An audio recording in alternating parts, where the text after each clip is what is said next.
మన కోసం మన వార్తలు అందించే ఏటీఎం న్యూస్ కు స్వాగతం.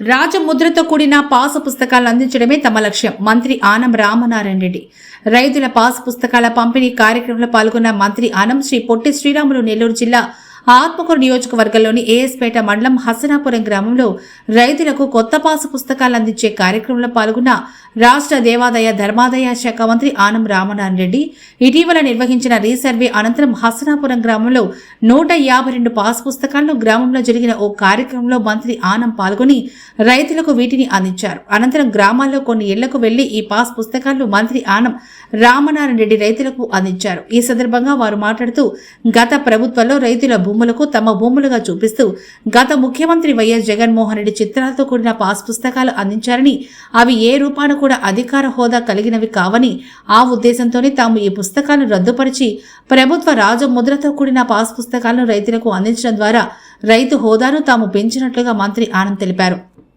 ఈ నెల 2వ తేదీ నుంచి ప్రారంభమైన ఈ ప్రక్రియ డిసెంబర్ 31 వరకు కొనసాగించి రాష్ట్రంలో రైతులందరికీ నూతన పాస్ పుస్తకాలను అందిస్తామని తెలిపారు. అలాగే గత ప్రభుత్వంలో విద్యుత్ వినియోగదారులకు భారంగా మారిన ట్రూ యాప్ ఛార్జీలను రద్దుపరుస్తున్నట్టు తెలిపారు. రాష్ట్ర ప్రభుత్వం అభివృద్ధి చెందుతూ రాష్ట్రంలో పెట్టుబడులను ఆకర్షిస్తూ ప్రజా సంక్షేమం కోసం పాటుపడుతుందని, అవగాహన లేని కొందరు మాట్లాడే విధానాలు మానుకోవాలని తెలిపారు. ఈ కార్యక్రమంలో మండల టీడీపీ అధ్యక్షులు అబ్బూరు రమేష్ నాయుడు, గిరినాయుడు, ఆర్డీఓపీ పావని, డీఎస్పీ కె వేణుగోపాల్, కూటమి నేతలు, అధికారులు హాజరయ్యారు.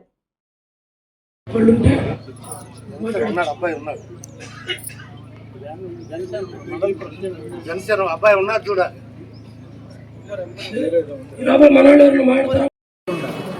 రేపు ఎప్పుడు వెరిఫై చూసావా? ఇక్కడ ఉన్న ముద్దరే ఇక్కడ కూడా దీనికి ఓకే. ఇక్కడ ప్రభుత్వ ముద్దర్లే ఉంటాయి.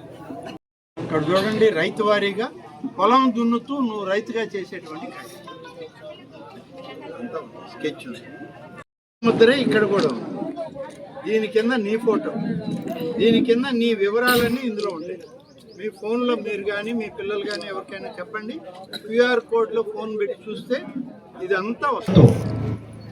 మీ భూమి మీ హక్కు, ప్రభుత్వ రాజముద్రతో పట్టదారు పాస్ పుస్తకం అని చెప్పి ఇవాళ మీకు పంపిణీ చేస్తున్నది ఇవాళ చంద్రబాబు నాయుడు గారి ప్రభుత్వం అని చెప్పి నేను మీకు మనవి చేస్తాను.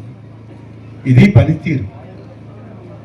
ఈ పుస్తకం ఒకవేళ మీ దగ్గర ఇంట్లో పెట్టి బ్యాంకుకి వెళ్ళినా మీ ఫోన్లో ఈ యొక్క క్యూఆర్ కోడ్ కానీ రికార్డ్ చేసుకుంటే అది చూపించినా విలువే. ఇవాళ పాస్ పుస్తకాలను వెరిఫై చేసి ఇంటింటికి పాస్ పుస్తకాలు ఇచ్చే కార్యక్రమంలో గౌరవ మన ముఖ్యమంత్రి శ్రీ చంద్రబాబు నాయుడు గారు కూడా పాల్గొంటామా అంటారని చెప్పి ఆయన కూడా నిన్ననే కన్ఫర్మ్ చేయడం జరిగింది. కాబట్టి రాబోయేటువంటి 12 నెలల్లో, ఈ 12 మాసాల్లో ఒక రోజు, నెలకు ఒక రోజు 9వ తారీఖున ఈ యొక్క పాస్ పుస్తకాలు రైతులకు అందించడంలో, రైతుల యొక్క ప్రయోజనాలను కాపాడడంలో ఈ ప్రభుత్వం యొక్క చిత్తశుద్ధిని గమనించండి. చంద్రబాబు నాయుడు గారి దగ్గర నుంచి, పవన్ కళ్యాణ్ గారి దగ్గర నుంచి, అలాగే భారతీయ జనతా పార్టీ నాయకుల దగ్గర నుంచి, మంత్రుల దగ్గర నుంచి అందరం కలిసి ప్రతి నెల ఈ పాస్ పుస్తకాల పంపిణీ చేస్తాం. రైతు ప్రయోజనాలని కాపాడుతాం. మొత్తం మీద మన రాష్ట్రంలో ఉన్నటువంటి రైతుల యొక్క సంఖ్య, పాస్ పుస్తకాల సంఖ్య 1 కోటి ఉంది. ఈ కోటి దుర్మార్గమైనటువంటి ఆలోచనతో పాడు చేసిన అన్నీ ఇవాళ కొత్త పాస్ పుస్తకాలతో మళ్ళీ వాళ్ళకి యాజమాన్య హక్కులను, వాళ్ళ అధికారాన్ని, వాళ్ళ భూమి వాళ్ళదే అని గర్వంగా చెప్పుకునే విధంగా ఈ యొక్క పాస్ పుస్తకాలు తయారు చేసి ఇవ్వడం జరుగుతుంది.